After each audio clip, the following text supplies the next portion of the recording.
केतकर, आज किचन मधून बाहेर आलात, वहिनींना मदत करत होता? नाही नाही नाही. मग काय ते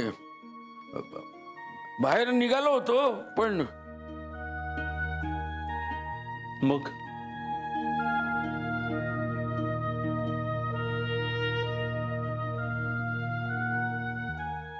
मला जरा बोलायचंय तुमच्याशी.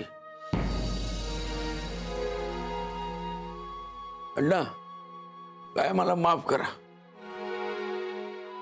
काय मुलांना मी काय बाई बोलत असतो, उगाच बडबडतो, चिडतो त्यांच्यावर. आज पण बघा ना, मी त्याला काहीतरी बोलून गेलो, म्हणजे मनात नव्हतं तसं.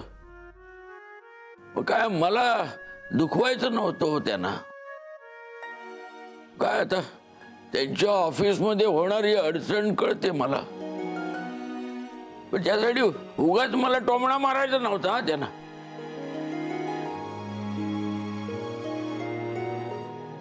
काय आता शेवटी मुलं दुखावली गेली असणारच ना. खरं आहे हिचं म्हणणं.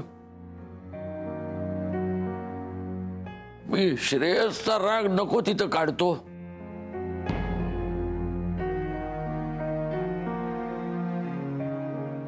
पण बाप म्हणून स्वतःला नाही समजावू शकत. सगळी मुलं एकसारखी नसतात.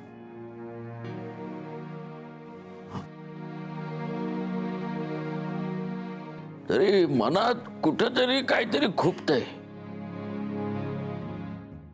काय ते नक्की कळत नाही. काय आता ते मी पण जाणून घ्यायचा प्रयत्न करतो, पण कधीतरी असं मनातून निघून जातं.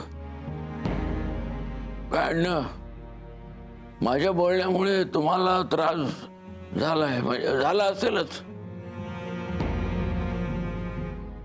माफ करा त्याबद्दल. कारण तुम्ही कितीही नाकारण्याचा प्रयत्न केलात तरी बाप म्हणून तुम्हाला वाईट वाटणारच, नाही का?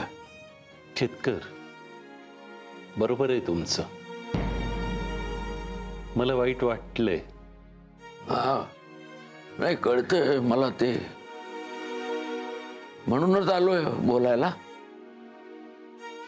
आणि मी चढलोय हो, आणि त्याची चिडचिड होते. हा, पण मी बोलतो ते त्याचा अपमान करण्यासाठी आणि तुम्हाला दुखावण्यासाठी नाही. हा, मी आता काही त्यांना याच्या पुढे बोलणारच नाही. इतके दिवस बोलत नव्हतोच, पण आता निक्षून बोलणार नाही. केतकर, चुकताय तुम्ही.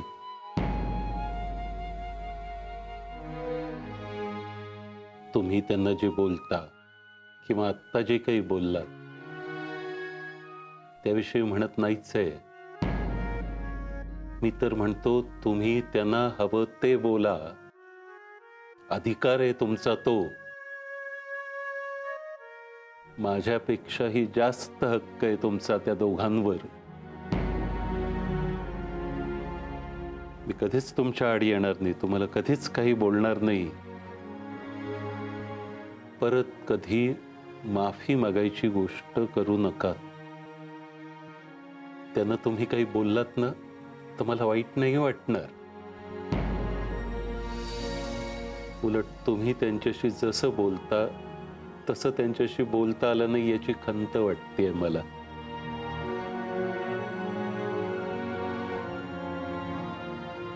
माझ्या मनात असलं तरी कधी जमलं नाही हो मला.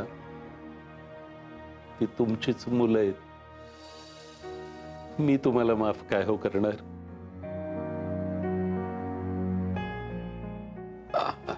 हा, ठीक आहे.